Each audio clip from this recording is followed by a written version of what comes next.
All right, our chapter 10 group question is examine a teaching contract and determine the specific reasons for dismissal as stated in the teaching contract. Discuss each cause for dismissal and give an example of each. Also, contrast and compare terminating a teacher based upon a district's reduction in force policy and one of the reasons for dismissal as stated in the teaching contract. So, I think the main thing to talk about first is contracts are a binding legal document. Um, and so they tell you exactly what the expectations are and the conditions under which you are teaching and maybe, let go.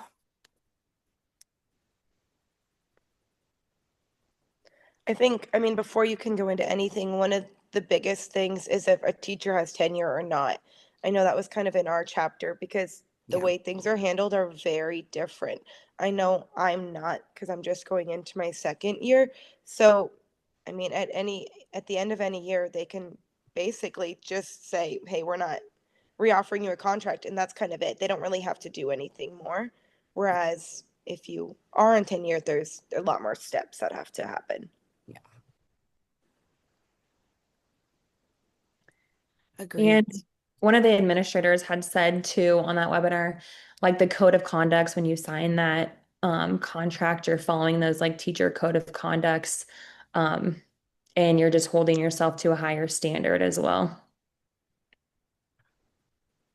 I thought the toughest one to me was the incompetence one.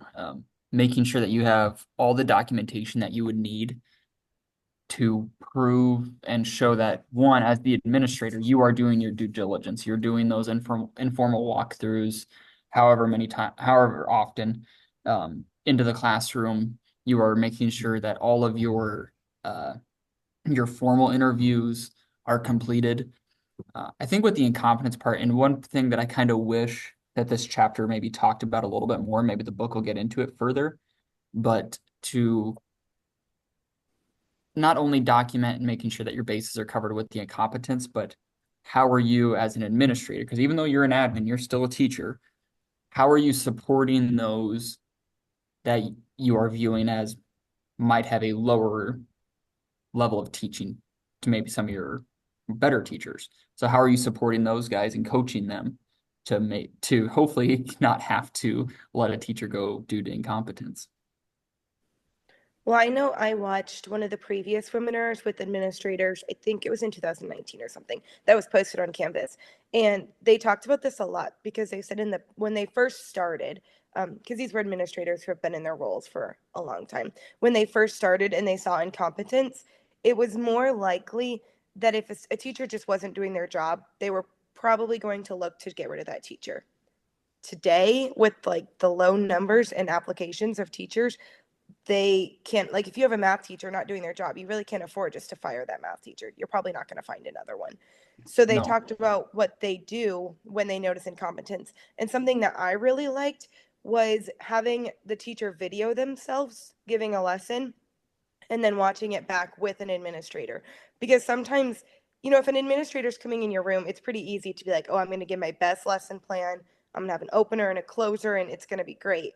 But if you're just videoing yourself on a random day, it's a lot easier to critique and see areas for improvement.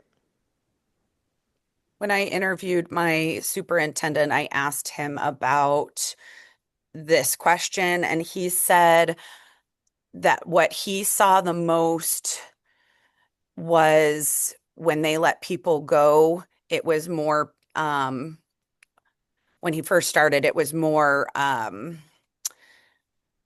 they went into teaching because their family was all teachers and they told them that they should be a teacher too, but they weren't really like suited to the profession. But now he sees a lot more varying reasons for people to be dismissed.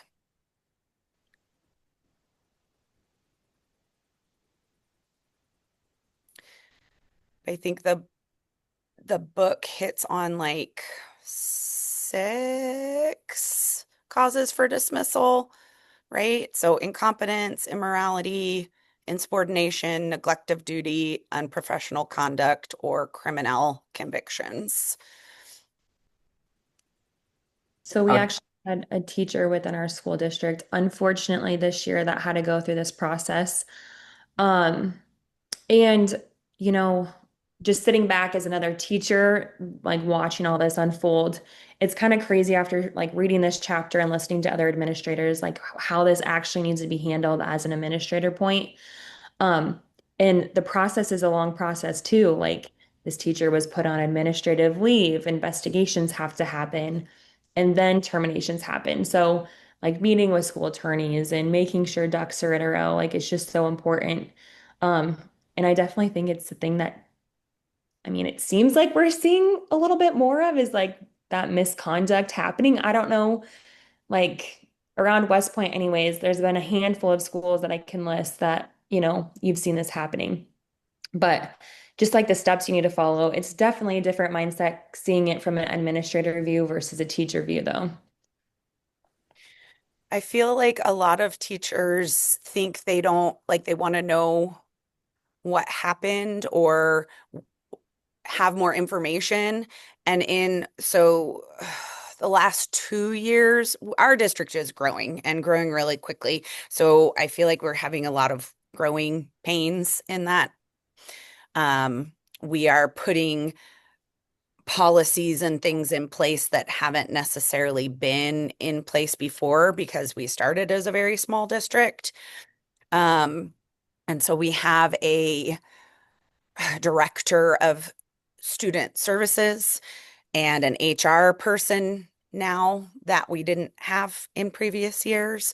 And they come around and talk with the teachers about like our handbook and different things to kind of just clue us in a little bit about reasons why maybe something didn't happen that we thought should have happened, or um, essentially just bringing it back to is everything in our handbook follows the law. So all of our policies and procedures in place for teachers and students directly correlates to what the state and federal law say we have to do. So a lot of times the district's hands are tied in a way. Um, and they're explicitly told how they have to handle insubordination or neglect of duty or student suspensions or any of those things are just follow the handbook and the law.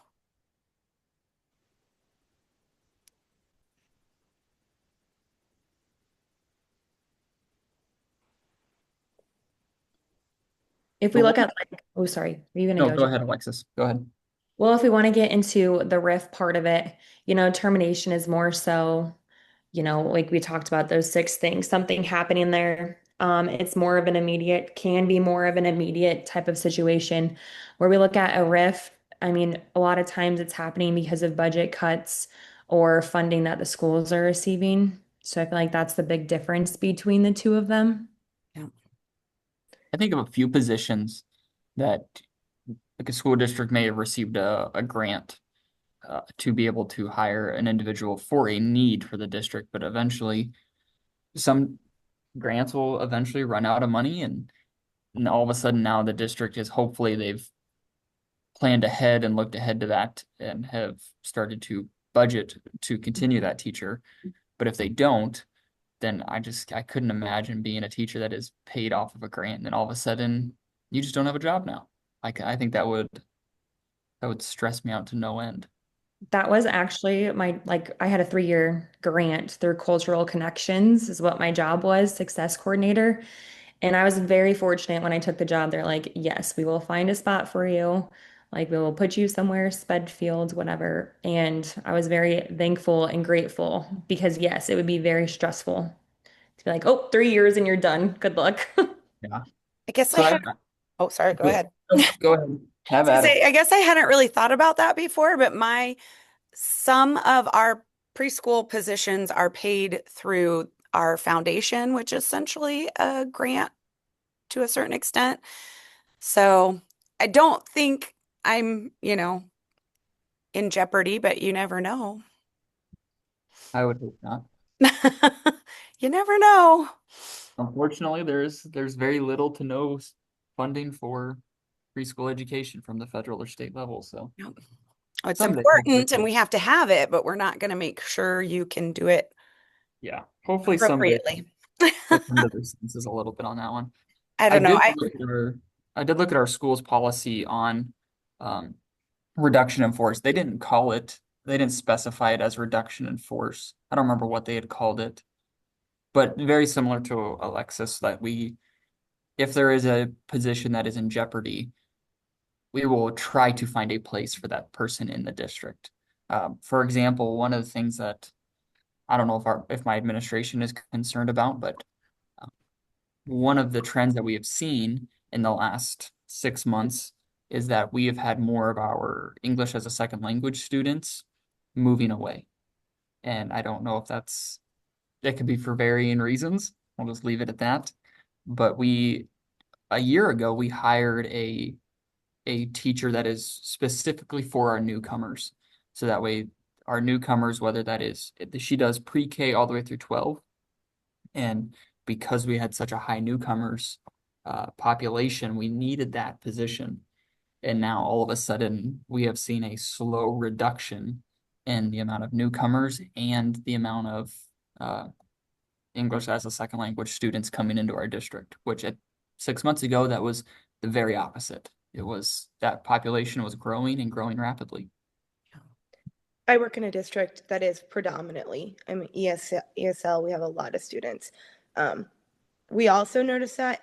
Also, we notice on the funding end, because all of that federal funding has been cut. So we do have teachers who were being paid through that. And now it's like we have to figure out a way, because we still need them. I mean, there'd be no way our district could run without ESL teachers.